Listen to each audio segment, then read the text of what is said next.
Hi, I'm Mary Kopczynski, the CEO of Regalytics, with your update on this week's 9,844 regulatory alerts. The regulator of the week is the FTC.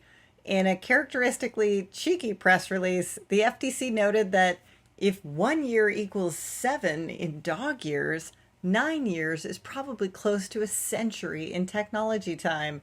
And that's apparently why the FTC is planning to take a new look at its guidance on digital advertising. The FTC has also filed to block 2 healthcare mergers, one between St. Peter's and RWJ Barnabas in New Jersey, and HCA Healthcare and Seward Healthcare in Utah.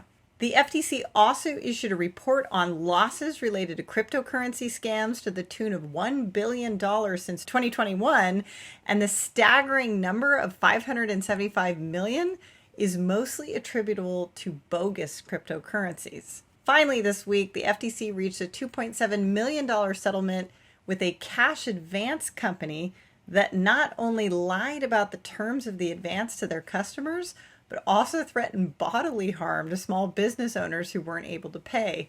In one instance, they threatened to break an owner's jaw, and in another, they said they would accuse him of being a child molester. You know, we make fun of the regulators sometimes, but they do serve an important public service. The topic of the week is NFTs. While there's tons out there in news and hype related to NFTs, there hasn't been a ton of regulatory alerts. That's because the regulators are still wrapping their head around what these non-fungible tokens even are, let alone how they can be abused. This week, however, the U.S. Attorney General's office announced the first ever charge of insider trading related to an NFT offering.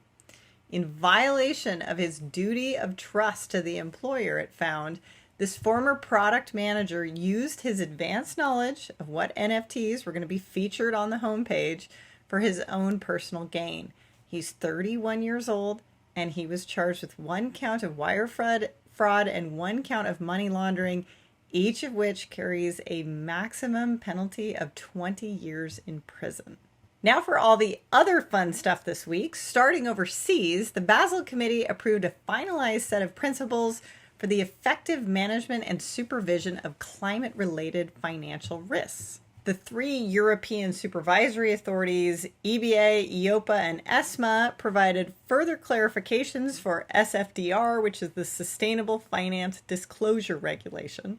The Monetary Authority of Singapore issued revised guidelines on business continuity management for financial institutions, including expectations in relation to IT outages, pandemic outbreaks, cyber attacks, and physical threats. Here in the U.S., the CFTC released an RFI to seek public comment on climate-related financial risk relative to the derivatives markets and underlying commodities markets. The CFTC hosted its first ever voluntary carbon markets convening in Washington, D.C. this week to gather intel on how these markets can be better regulated. The CFTC also filed a complaint this week against Gemini Trust Company. In an exam, the CFTC found that Gemini made false or misleading statements about their Bitcoin futures contracts.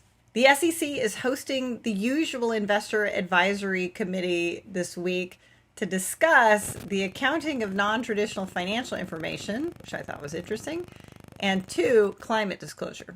So if you're following either of those topics, like artificial intelligence, I suggest you join tomorrow at 10 a.m. Eastern. The White House announced this week that the U.S. Department of Health and Human Services is establishing an Office of Environmental Justice to better protect the health of disadvantaged communities who are typically living on the front lines of pollution and other environmental hazards.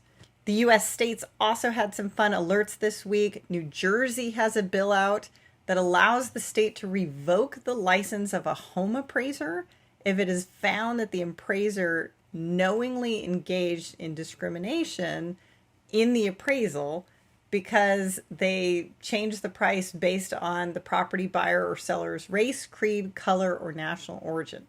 And finally, in the latest episode of Regulatory Fight Club, it's the SEC versus the town of Sterlington, Louisiana, and its former mayor because the town sold bonds to improve the town, but did so with false financial projections about the anticipated revenue of the town's sewer system. They also failed to disclose that they misused over $3 million from earlier bond offerings. So that's it this week for Regalytics. We have the most comprehensive, coherent, and customizable regulatory alerts tool in the world. Come and see how company after company is transforming their compliance with this kind of transparency. See you next Wednesday.